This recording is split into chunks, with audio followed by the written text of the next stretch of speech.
So we have got a problem here. A small block slides from rest from the top of a frictionless sphere of radius r.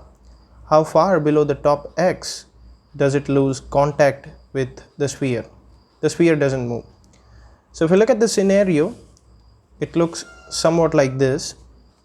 So that's our ground and this is the sphere. The sphere doesn't move, that's the condition given.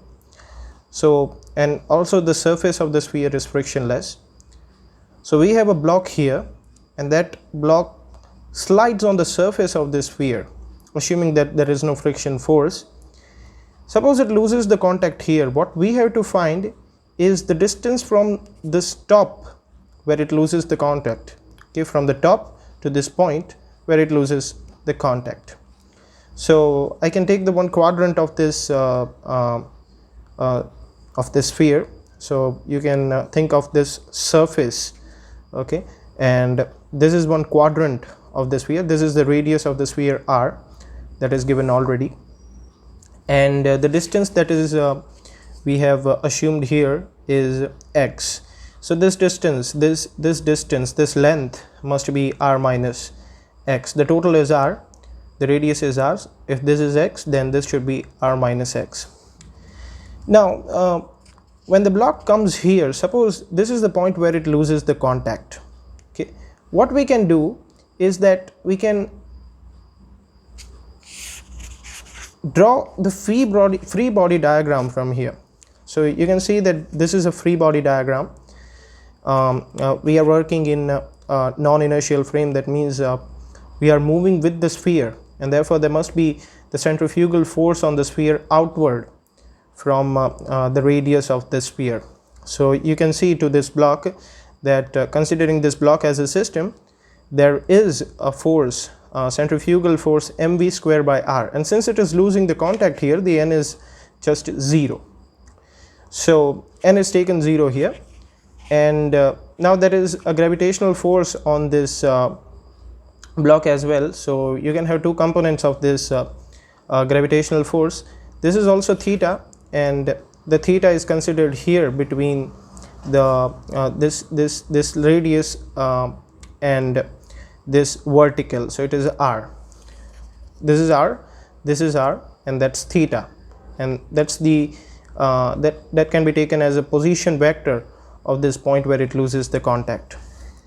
So this angle will also be theta. It's obvious. You can see that this will be the gravitational force vertically downward, and therefore the angle it makes with this r must be theta.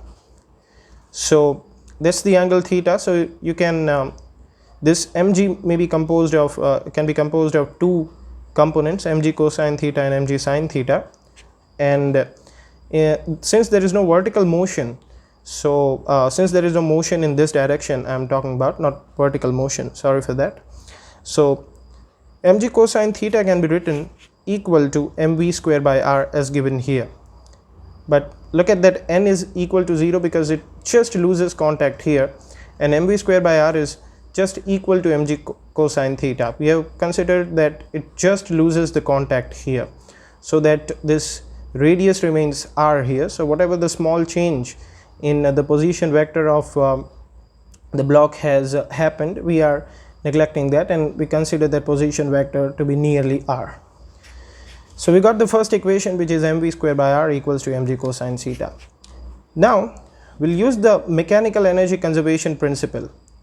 So if we use that, considering that at the bottom the potential energy, the gravitational potential energy of the block is just 0, and at the top it will be 2 mgr, as this distance is also r, this is the radius, so it should be the potential energy should be 2 mgr.